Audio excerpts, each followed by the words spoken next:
E aí, pessoal, tudo bem? Sejam bem-vindos a mais um programa Diálogos, né? O nosso programa que a gente sempre debate um tema de interesse da categoria dos servidores do Ministério Público. Hoje eu estou acompanhado da vice-presidente a Sandra, né, do SIMP, todo mundo conhece, da doutora Silvia Generali da Costa, também a nossa psicóloga e assessora, né, para assuntos de saúde mental aqui do SIMP, né, que coordena a nossa ouvidoria em saúde, né? Seja bem-vinda, Silvia. E também a doutora Flávia Hagen, assessora jurídica do SIMP, é integrante do escritório Castro, Osório Pedrassani, advogados associados. Teremos a participação também da doutora Silene Zimmermann, procuradora do Trabalho e integrante da Comissão de Saúde do Conselho Nacional do Ministério Público. O tema de hoje é sobre a classificação do burnout como doença ocupacional e como vocês devem ter recebido já a notícia, né? A Classificação Internacional de Doenças, né, CID-11, define o burnout como um fenômeno ocupacional, ou seja, um quadro de estresse crônico relacionado ao trabalho. Eu acho que isso aí hoje é um tema, né, que todo mundo, todos os colegas da MP reclamam, né, ou a grande maioria, é uma queixa recorrente que a gente recebe na MP, no MP. A nova CID, né, a nova Classificação Internacional de Doenças, que agora inclui o burnout como doença ocupacional, entrou em vigor no Brasil no dia 1º de janeiro deste ano. A Organização Mundial de Saúde já havia incluído a síndrome do burnout em sua lista em 2022. Então, para nós, isso tem implicações muito importantes, né? Até no aspecto jurídico, né? No aspecto da nossa vida funcional, né, doutora Flávia? E aí, em breve, tu vai falar sobre isso, né? Eu vou começar, então, falando com a doutora Silvia, perguntando para a doutora Silvia, né? O que é o burnout e os seus principais sintomas. Obrigado, doutora Silvia. Ok, olá a todos e a todas. Começamos com uma definição muito importante, que o burnout ele é relacionado ao trabalho, tá? Isso tem que ficar bastante claro. Ele tem a sua causa, a sua origem no trabalho, né? Ele é resultado de um conflito entre o trabalhador e as suas condições de trabalho. Tá? Geralmente está associado a excesso de demanda, né, uma carga de trabalho excessiva, ou uma carga horária intensiva, muito controle, pouca participação, pouca ingerência sobre o trabalho, relações pessoais conflituosas, mas ele é intrinsecamente resultado, então, de algum problema, algum conflito bastante sério entre trabalhador e trabalho. E o que se fala, né, é que a sua definição é que ele vai além do estresse, porque ele é um estresse prolongado, né? Quando o estresse ele continua por muito tempo, ele se mantém por muito tempo, então o trabalhador ele entra em situação de burnout, que nada mais é, como a gente diz, do que a sensação de estar acabado, né? Tem várias expressões corriqueiras, como estar sem pilha, estar sem energia, acabou o gás, são expressões que a gente usa, a engrenagem quebrou, nós ouvimos muito essas O palavras, HD né? encheu, tá O cheio. HD encheu, esse tipo de coisa a gente ouve bastante, né? Mas também ouvimos frases como não consigo dar mais um passo, né? Não consigo pensar em mais nada, parece que o meu cérebro entrou em um processo de esvaziamento, né? E aí que vem a questão dos sintomas, né? Porque um dos sintomas do burnout é justamente uma lentidão no pensamento e uma falta de clareza no pensamento. Por quê? Porque o cérebro está num estado de esgotamento tal que ele não consegue mais funcionar dentro das suas habilidades cognitivas normais, ou seja, afeta a memória, o raciocínio, a tomada de decisão, o pensamento lógico. Então, forçar, obrigar, assediar um trabalhador para que ele produza mais e melhor, se ele está em estado de burnout, só vai piorar o quadro e não há como gerar nenhum tipo de resultado. Não se pode exigir de uma pessoa acometida por essa síndrome que ela possa ser mais produtiva, né? E nós vamos ter também sintomas que se refletem no relacionamento, que é a tendência ao isolamento, é a irritabilidade, é a ansiedade, né? O desânimo. E uma questão que preocupa bastante e que também é resultado do burnout, né? É um desinteresse pelo trabalho como um todo e um desinteresse pelo outro. A pessoa se torna fechada em si mesma e, de alguma forma, mais egocêntrica, na medida em que ela não consegue mais ter um grau de empatia pelo outro. Porque ela não tem mais nem esta energia afetiva para colocar, seja no seu trabalho, seja no colega, seja na equipe, né? Então, o pouco que lhe sobra de reserva energética, em termos de psiquismo, ela volta para si, né? Como um mecanismo de sobrevivência. Isso. Né? Então, ela se fecha. O que torna mais importante que a gente pense a questão do burnout dentro de uma coletividade. Porque se vários trabalhadores estão assim e eles se fecham, que é um dos fatores, né, característicos, como é que nós vamos fazer com que esses trabalhadores se integrem para lutar por um ambiente melhor? Se a característica da síndrome é justamente essa separação, né, esse isolamento. Ele esgota a energia vital das pessoas, assim, Exatamente. parece, né? É como se queimasse tudo por dentro, né? Exato. E aí Por aparece... isso o burnout. Exato. E aí aparece a agressividade também, gerando mais conflitos no trabalho. Aparece uma fadiga intensa que não é possível recuperar num final de semana, por exemplo, ou numa noite de sono, até porque o burnout gera insônia, né? E também um outro fator preocupante é que essas pessoas tendem ao começar ou aumentar o uso de substâncias psicoativas, né? Então, álcool e outros, sei lá, cocaína, não sei que tipo de substância, né? Sem contar as medicamentosas, né? Os remédios para acordar, para dormir, para se acalmar, para ter energia para o trabalho. E aí fica uma bola de neve, porque tudo isso tem efeitos colaterais, no caso dos remédios, e consequências graves para a saúde, no caso do abuso de substâncias, né? Então a coisa vai ficando realmente como uma bola de neve. O que eu tenho ouvido muito, assim, de alguns colegas é aquela questão, assim, de, eu nem quero tirar férias, porque se eu tirar férias, quando eu voltar, vai ter o dobro do trabalho, né? E aí, ao mesmo tempo que falam isso, se queixam que o trabalho já está intenso, né? Então, é um ciclo, né, que eu acho que vai levar, ao fim e ao cabo, ao esgotamento. As pessoas já se sentem esgotadas, mas aqui no MP eu noto isso, né? A grande maioria dos colegas com quem eu converso fala isso. Não, é muito trabalho, mas eu fico preocupado, eu durmo pensando em MP, acordo pensando em MP. Ontem eu ouvi isso de um colega. Mas se sente esgotado, mas não tira as férias, eu acho que numa situação extrema de burnout, nem as férias resolvem, né? Porque já é uma coisa além do cansaço físico, né? O ideal, sendo classificado como uma doença, é que as pessoas com burnout entrassem em licença saúde, não em férias. Né? Para poder realmente verificar a saúde física, a saúde mental, iniciar um tratamento, e aí sim, depois poder usufruir das férias. Mas a grande questão é que as pessoas não se enxergam doentes também, né? Elas não se reconhecem como doentes. Também tem isso. Elas também não procuram ajuda para identificar o que elas estão sentindo, elas não aceitam. Tem uma negação muito grande de dizer, não, eu tô com burnout. Não, eu não, imagina. Eu só tô cansada, vou descansar, fim de semana, vou relaxar. Só que isso não acontece.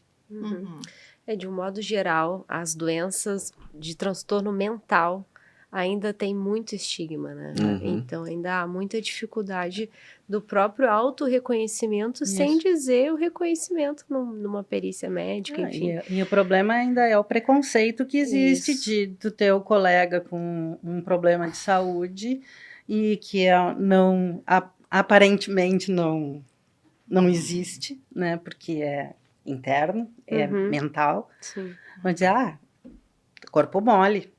Ainda existe isso dentro do MP. Ainda existe o preconceito em relação à saúde mental.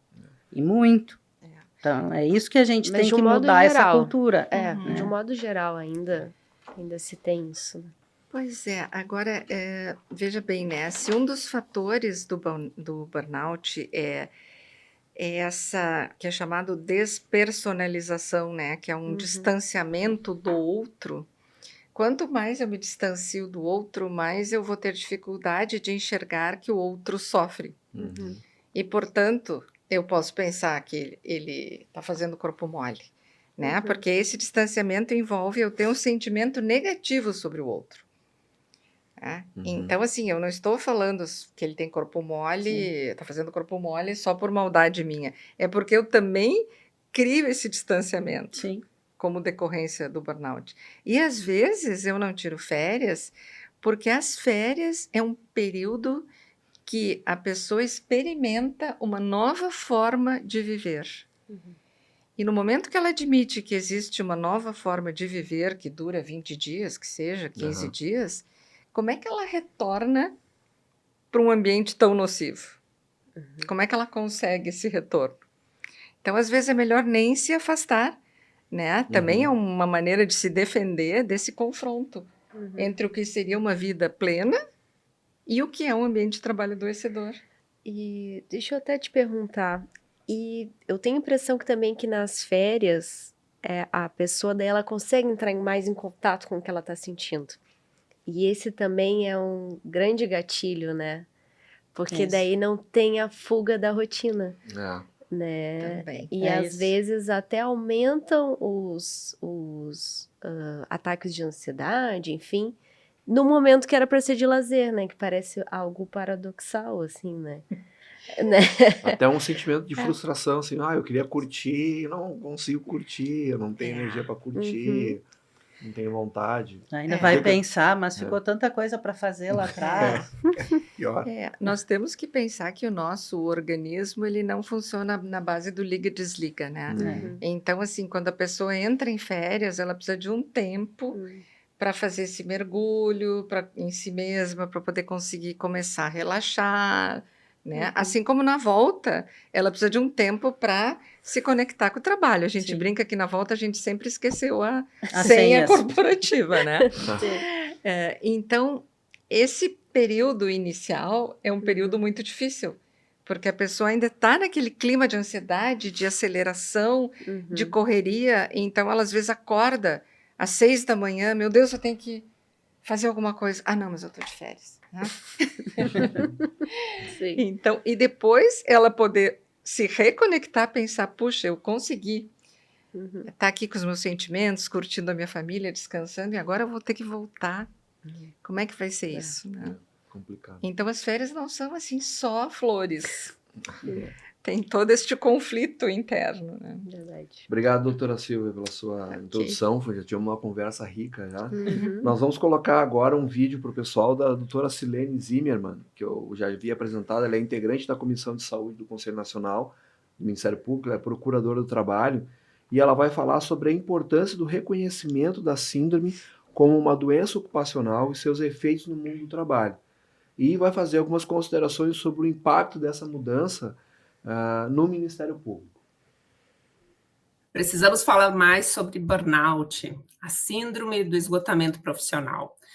O burnout, ou essa síndrome de esgotamento profissional, é reconhecidamente uma doença relacionada ao trabalho, e isso não está vinculado somente à publicação da CID-11, mas está reconhecido pelo Ministério da Saúde no Brasil, pelo menos desde 2001, ou seja, esse cenário de esgotamento profissional, esse cenário de esgotamento relacionado ao trabalho, tem uma situação de presunção de relação com certos fatores, com certos agentes de risco, riscos psicossociais, que existem no meio ambiente de trabalho. Recentemente, no final de 2023, o Ministério da Saúde, inclusive, atualizou essa lista de doenças relacionadas ao trabalho e incluiu novamente, de forma expressa, a síndrome do esgotamento profissional como relacionada ao trabalho e indicou uma série de fatores psicossociais que são reconhecidos como causadores de burnout. Quais fatores são esses, né? Como é que a gente identifica esses fatores no meio ambiente do trabalho? E aqui eu estou falando tanto de um meio ambiente de trabalho no serviço público quanto no serviço privado. Então, são cenários e ambientes que se repetem no ambiente também do serviço público. O primeiro desses fatores, que é identificado pelo Ministério da Saúde, é a questão da gestão organizacional, ou seja, se existem deficiências na administração dos recursos humanos, se o estilo de comando, ele é um estilo de comando que pode impactar negativamente a saúde das pessoas, se existe um acesso diferenciado, discriminatório a determinados tipos de assistência, treinamentos, postos de trabalho, se os mecanismos de avaliação de desempenho, eles são inadequados, tudo isso pode afetar as pessoas. No ambiente público, especificamente, pensando em Ministério Público, às vezes pessoas mal alocadas, não é a pessoa rende mais aqui, às vezes isso é a posição da chefia, mas a pessoa mesmo nunca foi consultada, a servidora nunca foi consultada se de fato esse é o posto de trabalho adequado. A própria questão da deficiência de recursos humanos, nós sabemos o quão limitados estão nossas estruturas públicas, e muitas vezes a alocação é feita, bom, aqui eu preciso de alguém, mas às vezes aquela não é a pessoa mais adequada e o dia a dia acaba se transformando, muitas vezes, numa grande tormenta. O outro fator de risco psicossocial que é identificado pelo Ministério da Saúde envolve o contexto de organização do trabalho. O que é esse contexto de organização do trabalho?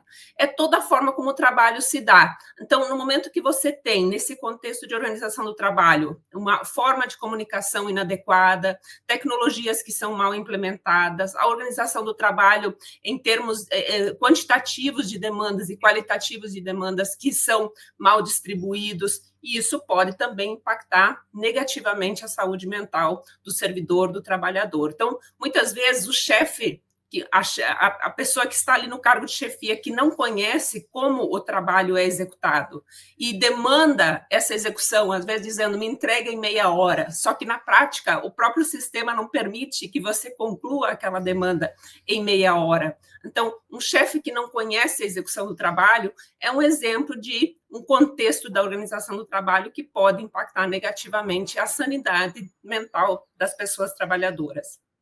Outro aspecto, características das relações de trabalho. Então, se você tem deficiências ali naquele clima organizacional, na forma como as pessoas interagem, não é só de chefia para quem está abaixo da chefia, mas entre os próprios colegas de trabalho, situações de assédio psicológico, isso impacta negativamente.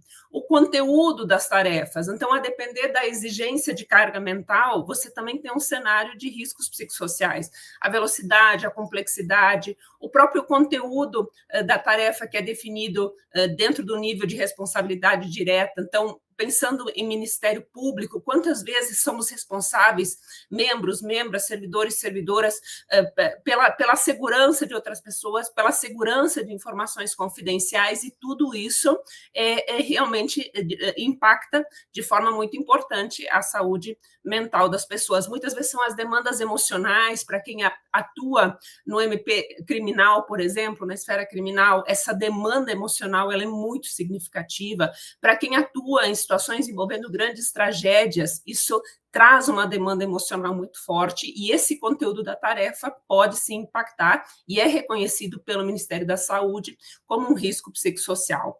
As condições do ambiente de trabalho, então, às vezes, as próprias deficiências em aspectos físicos, uma temperatura inadequada no ambiente de trabalho, se você todo dia está submetido a essa temperatura inadequada, a um ruído inadequado, a uma iluminação no ambiente que é inadequada, isso, se você está submetido todos os dias, pode impactar também negativamente a saúde mental.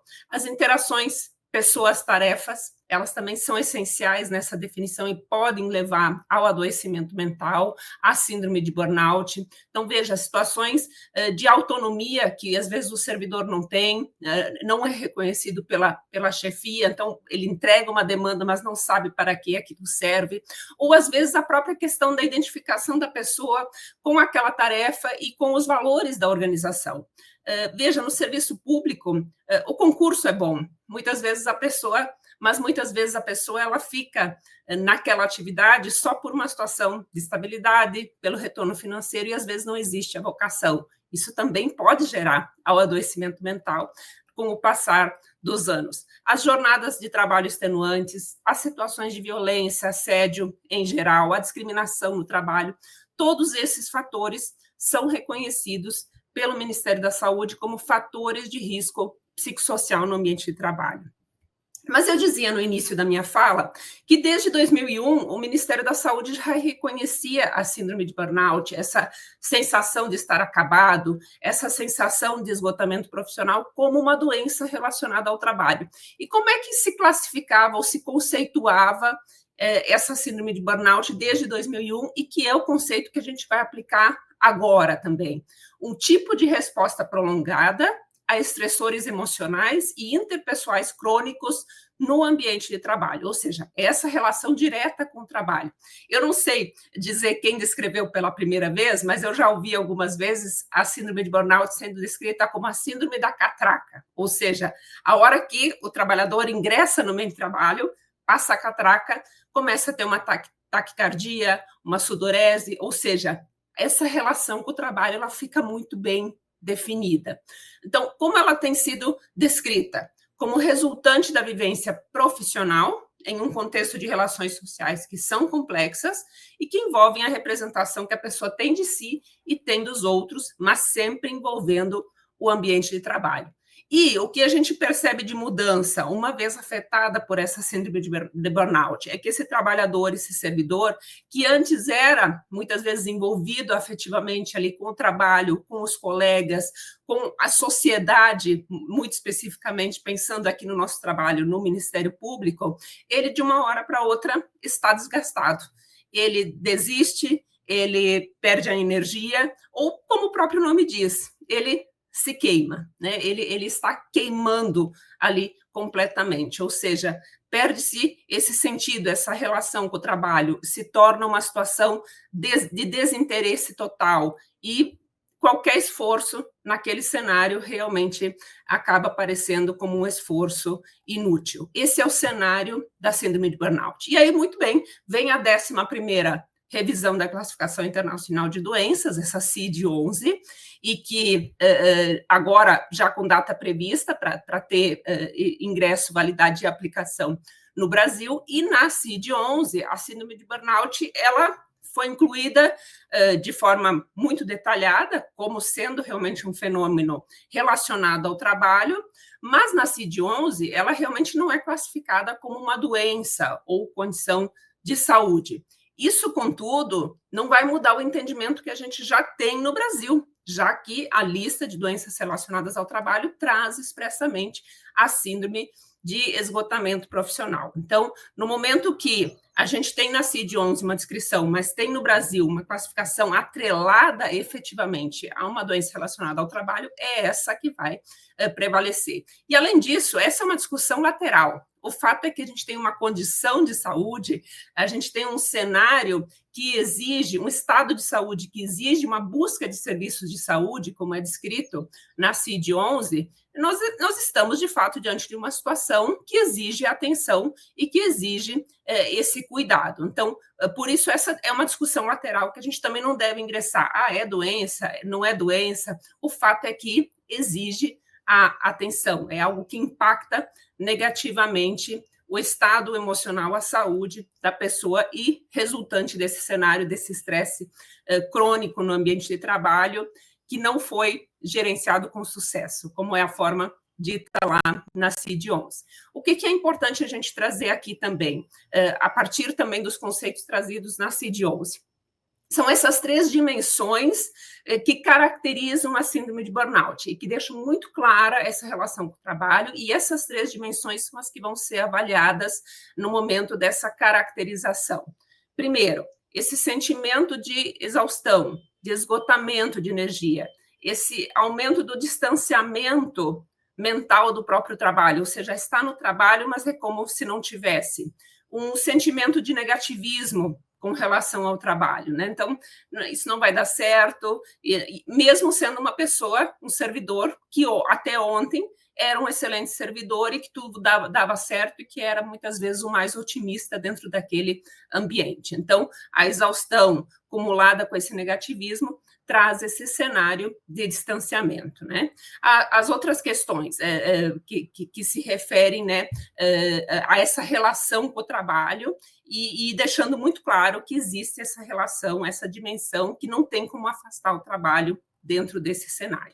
Pois bem, uma vez identificada essa situação de adoecimento, de afetação da saúde do trabalhador, há necessidade de reconhecimento, seja para que o trabalhador, o servidor afetado, tenha um tratamento, uma assistência adequada, mas principalmente para que tenha a intervenção naquele ambiente de trabalho para que algo mude.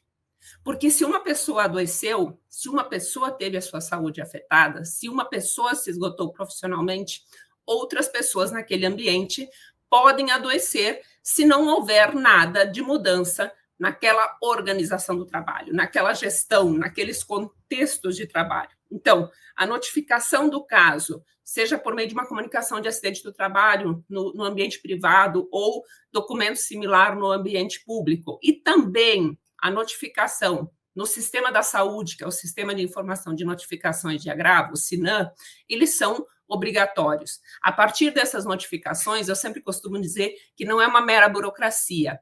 No momento que o empregador ele notifica o caso, ele está assumindo que aquilo aconteceu no ambiente de trabalho e que esse trabalho ele precisa ser tratado. Ou seja, ele é um reconhecimento não apenas de que o trabalhador está doente, mas de que o trabalho, o meio ambiente de trabalho está doente e que ele precisa ser tratado. Então, essa é a proposta aqui, que essa notificação efetivamente aconteça, há um direito por parte do trabalhador, do servidor, de que a notificação aconteça, para que ele tenha acesso a um tratamento adequado, mas que também, a partir daí, haja esse tratamento, esse cuidado, essa revisão do ambiente, das condições, da organização, dos processos de trabalho que geraram aquele cenário de adoecimento e que, se nada for feito, outras pessoas também irão adoecer. Um aspecto importante, já indo aqui para a finalização da minha fala, é nós tratarmos da questão do direito à desconexão, porque esse direito à desconexão, que a gente já vem falando há muito tempo, ele tem uma relação direta com um cenário de prevenção ao burnout. Se a gente quer prevenir o burnout, a gente precisa conseguir assegurar esse direito à desconexão, o direito de qualquer pessoa trabalhadora no serviço público, no serviço privado, de reconhecer que ela tem um direito de uma vida além do trabalho, de conseguir encerrar a sua jornada de trabalho diária, semanal, e ter um tempo útil, um tempo prazeroso, fora daquele ambiente de trabalho, para poder curtir a sua vida, suas atividades na vida pessoal, familiar, comunitária, acadêmica, ou seja, ter uma vida além do trabalho, sem preocupações, né, que sejam relacionadas ao trabalho, sem preocupação de que deveria estar no trabalho. E muitas vezes, veja, o próprio cenário do teletrabalho, que para o servidor é muito positivo, mas às vezes ele faz com que haja um estresse maior, porque ele, no momento que ele encerra a sua jornada, às vezes fica aquela preocupação, mas será que eu não deveria estar atendendo ainda? Será que eu não deveria entregar mais alguma coisa? Então, uma coisa que deveria ser muito boa, às vezes, de alguma forma, pode estar afetando e tornando estressante aquele trabalhador que está ali naquela condição, ainda se sentindo necessário, mesmo quando já deveria ter encerrado as suas tarefas, as suas atividades diárias ou semanais. Então, sempre aquele estresse, aquele sentimento de urgência, parecendo que tem que estar respondendo as mensagens o tempo todo. Às vezes, a própria distribuição de um procedimento no sistema gera uma notificação no celular, e tudo isso gera um estresse, gera uma situação de ansiedade com relação a esse trabalho. E quando você inicia a jornada seguinte, você continua cansado, porque, de fato, essa desconexão ela não aconteceu. Então, isso é algo extremamente relevante. No âmbito do Ministério Público, é um olhar que nós precisamos ter atenção, e reforço aqui, não é só a questão da assistência ao trabalhador, é também O servidor, uma vez adoecido, precisa ter os cuidados e a atenção necessárias, mas o ambiente de trabalho precisa ser tratado. Se não houver esse olhar atento para a mudança nas organizações, no processo de trabalho, no ambiente de trabalho, na gestão do trabalho, outras pessoas estarão em breve na mesma situação. E é isso que a gente precisa, que o trabalho ele seja realmente promotor da saúde mental e a prevenção desses fatores de riscos psicossociais que eu trouxe aqui no início da minha fala sejam de fato prevenidos, seja no ambiente público, seja no ambiente privado. Sandra, agora vamos trazer aqui para o nosso terreno, né? Fala para nós aí sobre as ações do sindicato e o que a FENAMP está fazendo na área da saúde mental. A gente sabe que é muita coisa, é uma luta de bastante tempo. Mas fala para nós aí. É muita coisa, a gente vai ter que resumir, porque tem que ser rapidinho aqui. Mas a gente vem desde 2015 nessa luta pela política da saúde mental, desde a primeira pesquisa que a gente fez lá em 2018, que a Silvia estava junto na pesquisa pelos fatores psicossociais. Dessa pesquisa, a gente estruturou a ouvidoria no SIMP e a gente tem um acolhimento psicológico que vem funcionando muito bem. A Silvia tem acolhido vários colegas que nos procuram para conversar sobre as agruras dos seus dia a dia. E a gente está sempre disponível para ouvir todos os colegas e ajudar no que for preciso, tanto na parte emocional como, se for necessária, administrativa e jurídica, né, Flávia? E da nossa pesquisa de 2018, na época da pandemia, em 2020, o CNMP estava buscando como fazer para implementar uma política nacional de saúde. Estavam vendo a questão de fazer uma pesquisa e a FENAMP, então, sugeriu que fosse feita uma pesquisa nacional e apresentou a nossa pesquisa aqui do Rio Grande do Sul e apresentou o grupo que fez, que foi a URGS, foi a Unicinos, né? E o CNMP topou a parada e fez a pesquisa em todo o Brasil com membros e servidores. E dessa pesquisa, do resultado dela, teve a Resolução 265, em 2023, que implementou a Política Nacional de Prevenção à Saúde Mental, né? Agora, a gente tem ainda mais uma proposta de resolução, a de número 4, para aprovar no CNMP, que é uma proposta de resolução para regulamentar as comissões de prevenção aos riscos da saúde mental, né? E é uma comissão de prevenção assim, contra assédio moral, assédio sexual, a discriminação, especificamente. Vai dar as atribuições às comissões, o que ela vai fazer, quais são as linhas que ela vai ter que adotar, os procedimentos, toda a estruturação dela e como ela tem que funcionar, como que os integrantes dessa comissão vão ser encarregados das tarefas. E é uma comissão ampla, porque ela vai ter representação dos servidores, de corregedoria, da administração da MP e dos membros, da representação dos membros. Então, assim, ela dá para dizer que é paritária, tá? Porque não é uma... Não vai ser ela não vai ser parcial, ela é imparcial, ela tem que ser neutra, ela tem que estar ali para ajudar a todos, tá? Então, é nesse sentido. Agora, como é que a gente ajuda as pessoas, né?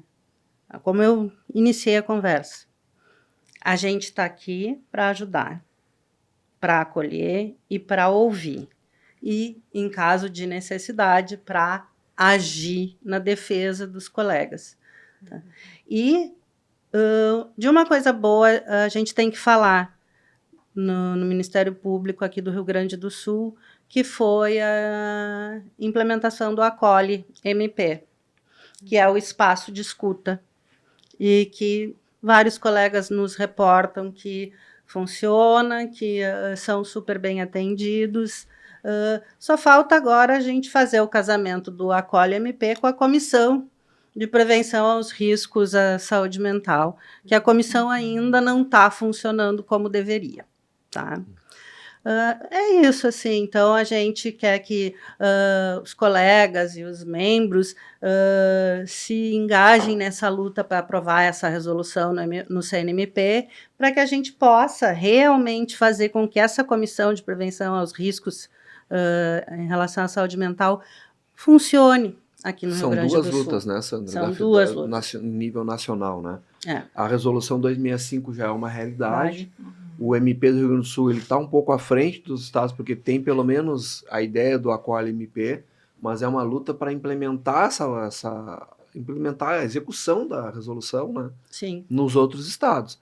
E a segunda luta é aprovar a resolução, aquela que estabelece que a política de regulamenta a combate comissão. e estabelece políticas de combate às formas de assédio Sim. e E discriminação. regulamenta a comissão. É isso, e assim, a resolução 265 foi uma luta, né? A FENAMP atuou fortemente, fez várias mobilizações, inclusive no Conselho Nacional. No dia da votação da resolução lá, tinha integrantes da FENAMP lá em Brasília.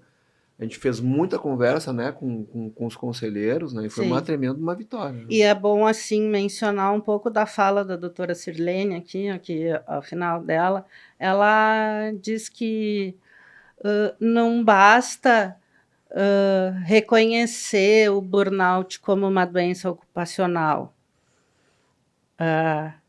Tem que a administração abraçar a causa. A administração tem que reconhecer que tem um adoecimento na instituição. A Flávia tinha falado isso. Né? Também, né, Flávia, na tua matéria tu falaste isso. Mas a doutora Sirlene também tocou nesse assunto, que não basta ficar só na teoria, a gente tem que sentir isso na prática. E enquanto as administrações dos MPs estaduais não assumirem isso para si, as coisas não vão andar como elas devem andar. E é isso que a gente precisa. E isso considerando que não é só servidor, não é um problema só de servidor, né? Os promotores reclamam. Dos membros também. Os membros reclamam também. A sobrecarga e o adoecimento é com todo o MP. Tá? E aí a Flávia falou ali antes, né, que a instituição precisava fazer um reconhecimento também, né?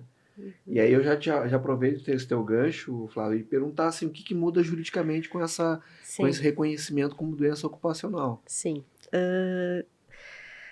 Bom, então, oficialmente, né, iniciando aqui minha fala, eu acho que é importante a gente fazer um recorte aqui sobre as situações de afastamento dos servidores públicos, né? Então, isso tanto no âmbito do regime geral como, né, no âmbito do regime próprio, nós temos as situações de afastamento, né, do servidor, né, do trabalhador, por uma situação de doença, enfim, seja uma doença física, uma doença mental, que não seja relacionada ao trabalho, né? E nós temos as outras situações em que aquele trabalhador, aquele servidor, ele sofre ou um acidente de trabalho, um acidente em serviço também, a gente pode dizer, como está na lei, né, 10.098, ou ele adquire uma doença ocupacional em decorrência do trabalho. E aí que é o nosso grande ponto aqui, né, da nossa conversa, porque com o reconhecimento, né, do burnout, né, como necessariamente sendo uma síndrome em decorrência, né, do trabalho, como foi muito bem aqui explicado, e já é reconhecido pela OMS, né, ele já está na lista de doenças relacionadas ao trabalho, e agora mais recentemente, né, com a CID específica, isso torna-se mais uma ferramenta, um reconhecimento presumido de que aquele, então, servidor que está com todos esses sintomas, e aí, inclusive, isso envolve, né, um laudo, atestado médico, tudo isso, que ele possa ser enquadrado, né, como tendo a síndrome do burnout e possa pedir um afastamento, que é o que esse servidor precisa, né, como muito bem explicado, né, não são férias que vão resolver a situação dessa pessoa, e vai ser um afastamento com caráter acidentário. Então, esse é o grande diferencial. Não que antes a gente já não pudesse fazer essa correlação, né? Então, para a gente conseguir essa correlação, precisa demonstrar, olha, o trabalho, a pessoa vivencia tais e tais condições, prazos apertados, extenuantes, uma carga, né, pressão, assédio moral, enfim, todo, né, tipo de ordem, né, de situações que vão ocasionar esse esgotamento prolongado na pessoa. E demonstrar, eu tenho esse diagnóstico, olha aqui, eu tenho essas condições, estou realizando tratamento, né, psicológico, tratamento psiquiátrico e tudo, e a gente faz o que a gente chama de nexo causal, então a gente faz a relação entre o trabalho e a doença. Né? No caso, doença incapacitante, né? Porque nesse caso, justamente o que acaba por acontecer, o que culmina, né, é que a pessoa não tem mais condições de trabalhar, seja de forma temporária ou definitiva, o que pode vir a acontecer. Só uma pergunta, e a CAT? Perfeita a comunicação pergunta. de acidente de trabalho, assim, onde é que entra nisso? É viável nesse caso? Perfeito. A CAT é o certificado, né, de acidente de trabalho, ou comunicado de acidente de trabalho, e ele é uma obrigação, tá, para a empresa, órgão público, de ser emitida. Quais são as situações de regra, né, que vai ser emitida essa CAT? Acidentes em serviço, né, ou acidente de trabalho, ou o acidente em serviço eu digo quando seja no trabalho ou seja no transitual, né, no caminho, no trajeto de ida ou de volta. Por isso que eles colocam em serviço ali na Lei 10.098. Ou ainda o que é equiparado a tudo isso é a doença ocupacional. Então, sim, agora que a gente tem justamente, são todos esses desdobramentos que tornam tão relevante a gente ter agora a CID específica, né, reconhecidamente, né, como uma doença ocupacional, porque daí vai ser possível de exigir do órgão a emissão dessa CAT. E esse já vai ser uma das formas de conseguir comprovar o caráter acidentário dessa situação, desse contexto incapacitante do servidor. E tem mais desdobramentos disso, tá? Então, conseguimos o reconhecimento que vai ser um reconhecimento, claro, ele já era presumido com a CID e por estar relacionado ao trabalho, mantém-se essa presunção, mas o servidor vai precisar passar por uma perícia médica, isso, né, a gente sabe que é um fato. E aí, claro, cabe à perícia, ao corpo, né, de peritos médicos oficiais, ali o corpo oficial médico, fazer a análise ali da condição, da situação do servidor. É importante que ele leve laudos, né, todo tipo de documentação médica, que ele analise os sintomas e ele analise, obviamente, a lista de doenças, enfim, que vão estar daí relacionados ao trabalho que ele vai poder enquadrar. E isso me trouxe uma lembrança que, inclusive, na lei, ela nos traz esse respaldo, porque diz que os laudos, né, e tu pode me complementar, né, se eu estiver equivocado, mas os laudos médicos, eles vão constar a CID, né? Sim. Não vão constar necessariamente ali, né, todo o diagnóstico e tal, mas precisa constar a CID. E a gente tendo o número da CID do burnout é mais uma forma de possibilitar esse reconhecimento. CID 11, né? É a CID 11, exatamente. E tem, acho que mais alguma numeração que agora eu não me recordo, mas tendo esse número ali da CID 11, a gente consegue mais uma vez ali com o médico ali perito, né, enfim, a perícia médica consegue o reconhecimento.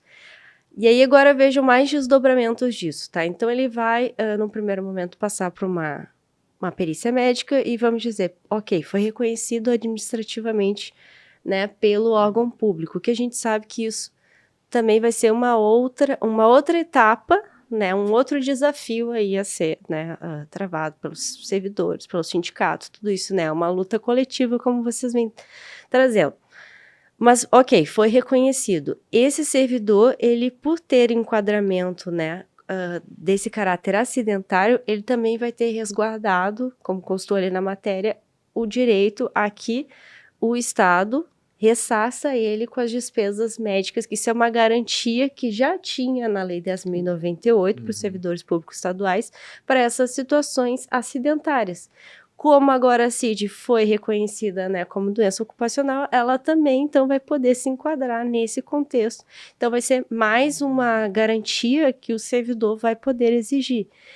Claro que, como eu comentei, né, vai continuar sendo, de toda forma, uma luta, como já é no âmbito do INSS, né, dos segurados, né, do regime geral, para conseguir esse enquadramento. Mas isso tudo é um avanço para que se consiga. Bom, tem um número da CID, então o médico aqui tem que, né... Já é um tremendo avanço. Já é um tremendo avanço. E o outro ponto daí que é interessante também é que, com a reforma da Previdência, a gente teve uma série de alterações, né, que retiraram vários direitos, né, aumento de idade, aumento de tempo de contribuição, mudança da forma de cálculo do benefício, e isso também impactou para as situações de afastamento temporário e afastamento permanente. Sim.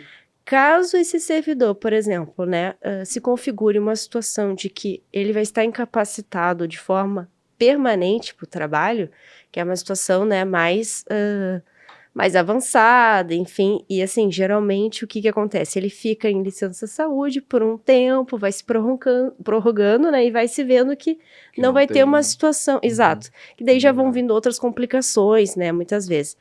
Caso fique configurado isso e que seja daí a síndrome, né, do burnout ou, né, ali a moléstia, né, incapacitante, ele vai conseguir um enquadramento ali de cálculo de benefício como uma aposentadoria por invalidez, que a gente chama, né, mas ou por incapacidade permanente, que é o termo novo, acidentário. E o que isso vai mudar?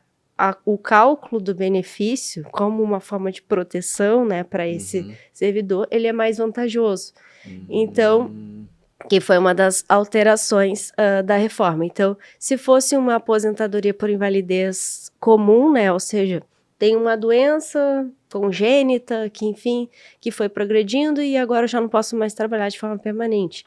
O meu cálculo vai ser aquele cálculo, que é bem prejudicial, né, que veio com a reforma, que é 60% mais 2% do tempo que eu exceder os 20 anos mínimos de serviço público. De tempo de contribuição, né, incluído o serviço público, né, mas aqui falando para servidores. Se daí ficar reconhecido o caráter, né, aqui de acidente de trabalho, né, relacionado ao trabalho, aí vai ser 100%. Então, eu não vou sofrer nenhuma redução.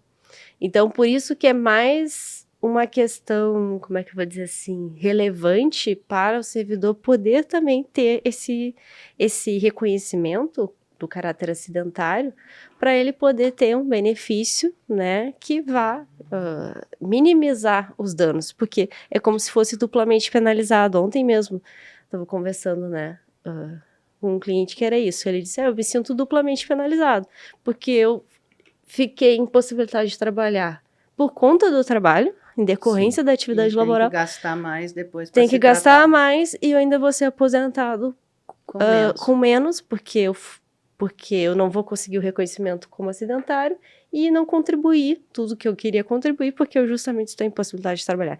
Então, é como se fosse duplamente penalizado. E todo esse avanço, né, e reconhecimento, né, aqui no âmbito do Brasil, da legislação, né, aqui no Estado, isso são avanços que vão proporcionar que cada vez mais, né, se quebre os estigmas, né, e que cada vez mais haja, inevitavelmente, o reconhecimento dessa síndrome, né. Flávia, então, assim, eu quero te fazer uma pergunta. Claro. Hipoteticamente, assim, se a gente tem colegas que foram aposentados por incapacidade permanente, né, entre aspas,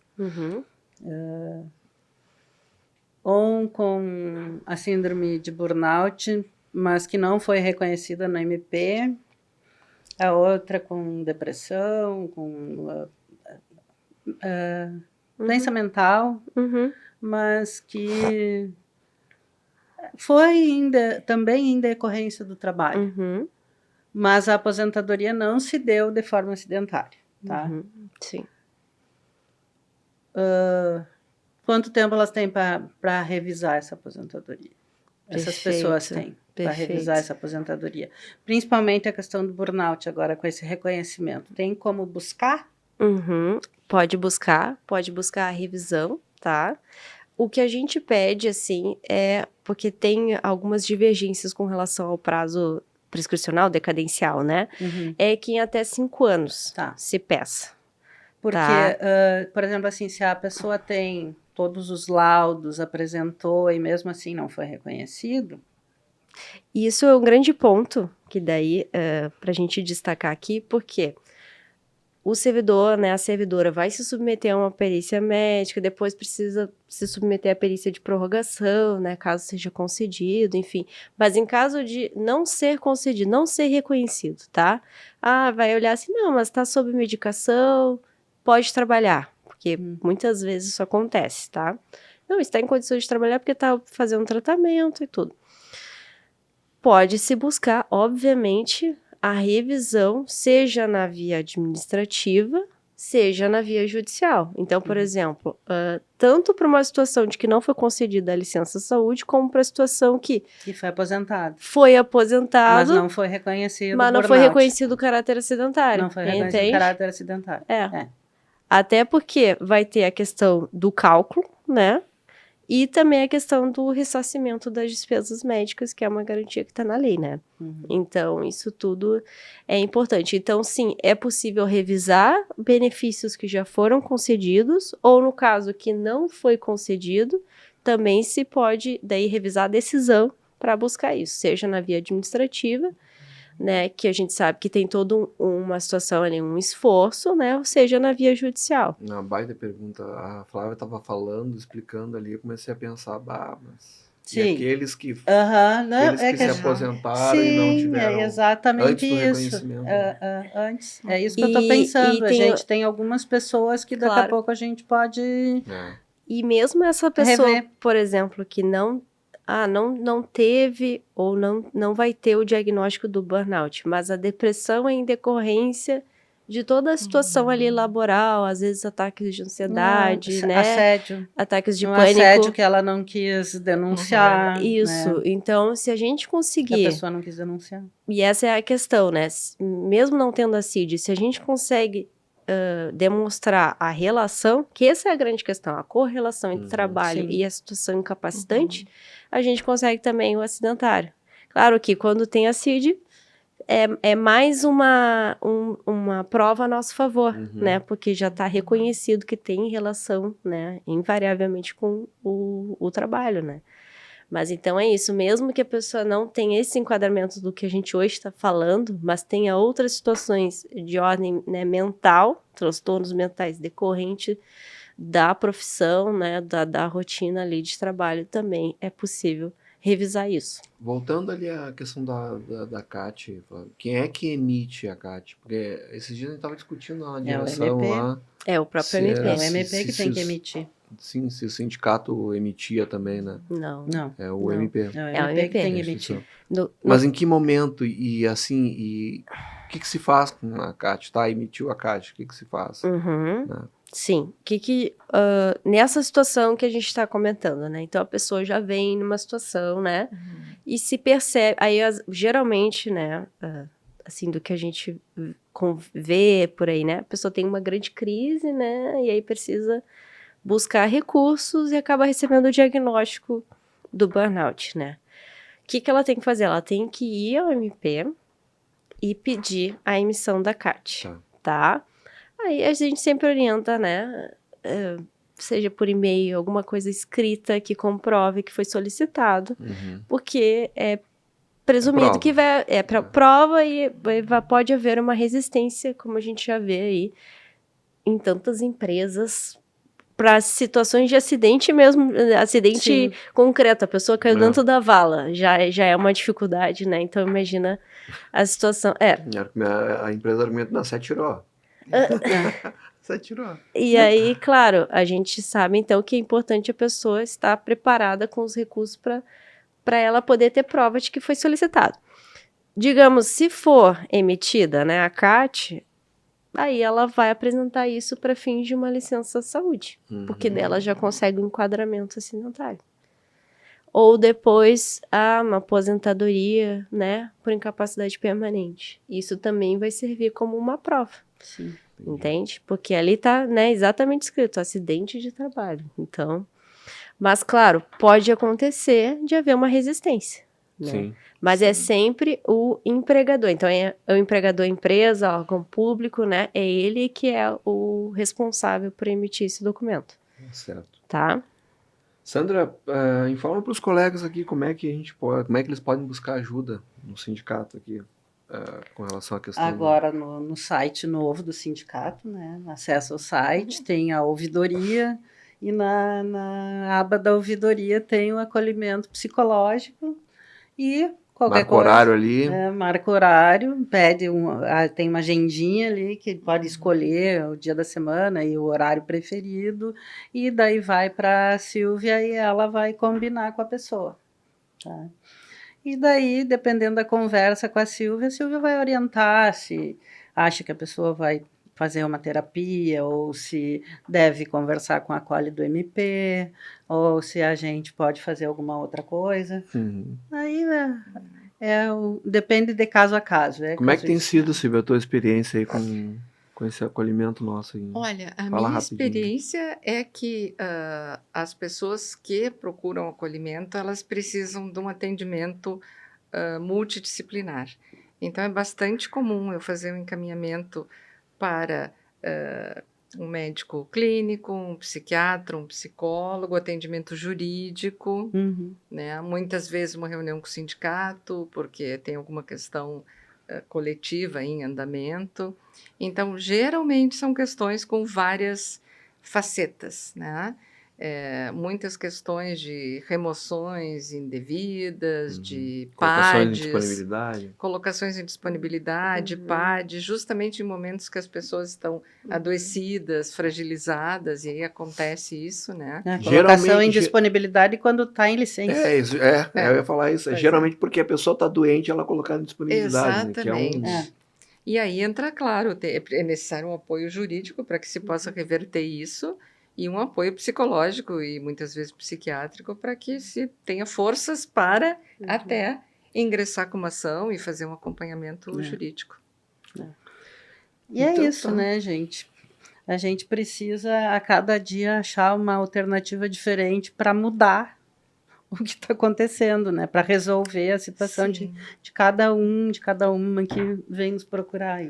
A gente está trabalhando junto com o jurídico, né, Flávia, para fazer uma intervenção junto à administração com relação agora a essa novidade, né? Tem que sair alguma espécie de regulamentação, né? Sim. Isso aí nós vamos fazer essa provocação junto à administração da MP.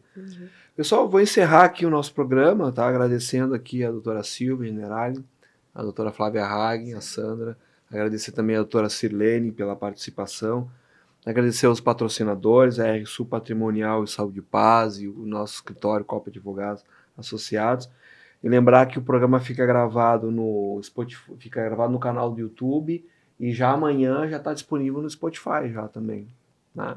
Assistam, estamos coloquem chiques. o likezinho lá. Compartilhem, comentem, curtam, né? E é isso. Certo, pessoal? Obrigado mais uma vez, até o próximo Diálogos. Obrigada, gente. Bye. Obrigada. Obrigada.